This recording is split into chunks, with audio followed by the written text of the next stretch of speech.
Navegar é preciso. Desbravador de mares, descobridor de terras, inventor do comércio e da guerra.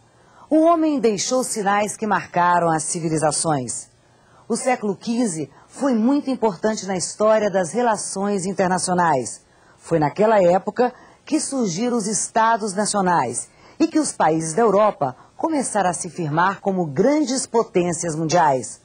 Foi quando o homem também começou a estruturar verdadeiramente uma sociedade global.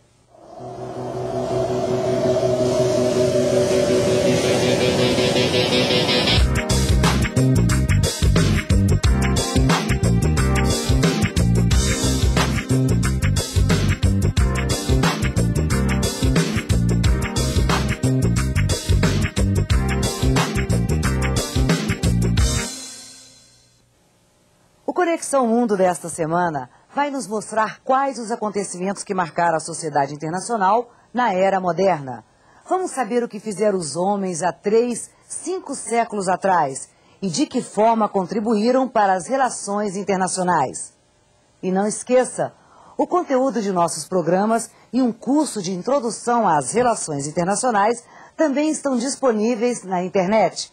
Para se inscrever, basta acessar o site www.senado.gov.br/ILB. Segundo os historiadores, a Idade Moderna começa com a ocupação de Constantinopla pelos turcos no ano de 1453.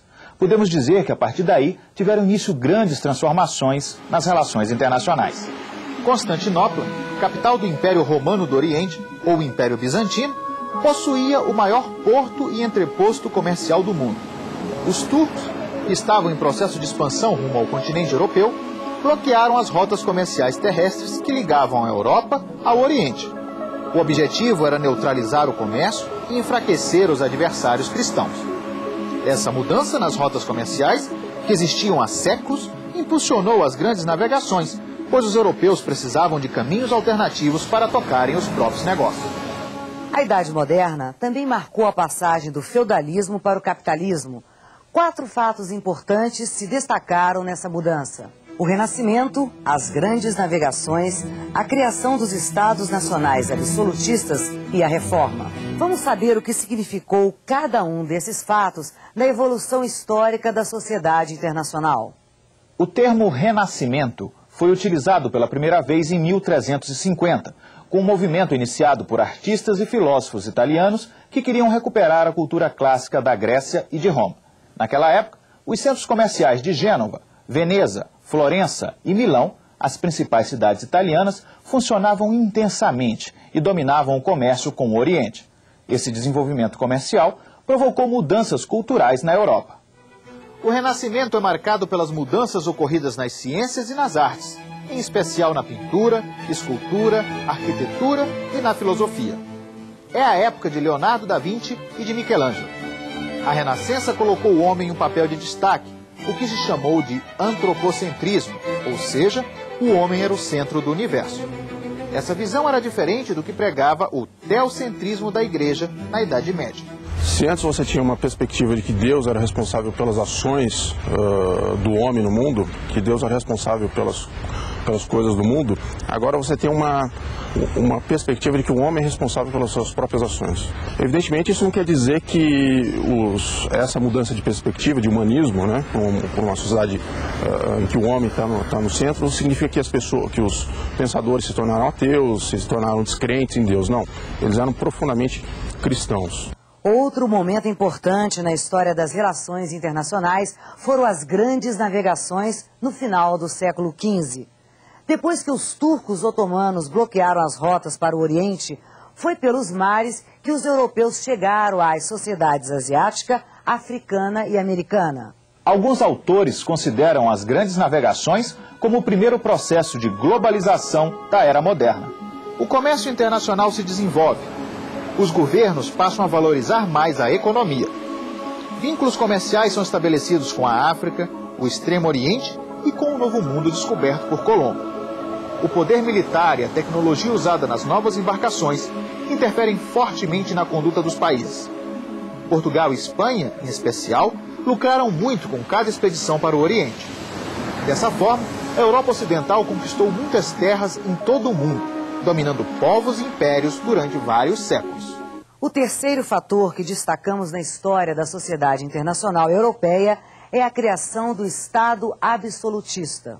A partir do século XIII, se vive o fenômeno do fortalecimento da monarquia, com os reis alcançando grandes conquistas por meio de guerras e alianças com outros países.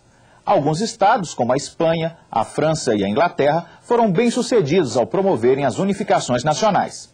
Outros, como a Itália e a Alemanha, só tiveram o mesmo êxito 5 séculos depois. No processo de fortalecimento das monarquias europeias, foram criadas algumas instituições. A primeira delas foi o Imposto Nacional. Os tributos, antes destinados aos senhores feudais, passaram a ser arrecadados para financiar o Estado. A segunda foram os exércitos nacionais, como força militar própria. A terceira medida foi a criação de uma administração civil ligada ao rei ou ao Estado. Surgia também uma nova classe, a dos burgueses, formada por comerciantes e profissionais liberais que ganharam prestígio junto aos reis ao contribuir para o financiamento do Estado moderno. Por fim, no século XVI, teve início um amplo movimento chamado Reforma, que marcou o fim do monopólio da Igreja Católica na Europa Ocidental. Naquela época, a Igreja mantinha um domínio cultural, político, econômico e espiritual sobre a sociedade europeia.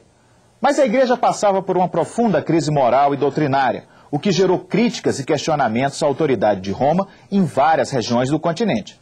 Entre os críticos da Igreja, o mais importante foi Martinho Lutero.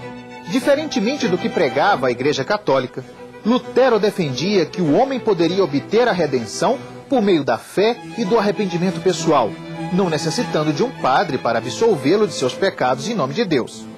As teses de Lutero ultrapassaram a esfera religiosa e ameaçaram a dominação político-ideológica da Igreja Romana sobre os reis europeus.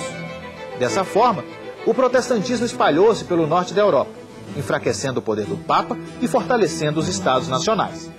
As disputas entre católicos e protestantes se refletiam nas relações internacionais europeias durante mais de 2 séculos e só acabaram com o fim da Guerra dos 30 Anos. Como começou a Guerra dos 30 Anos? Que interesses estavam por trás dessa guerra? Quais os efeitos do conflito para as relações internacionais? É o que você vai ver no próximo bloco. E também... Esse embate França-Inglaterra, ele vai marcar, não é, o século XVIII e essa influência das ideias francesas na América também. Não saia daí, voltamos já.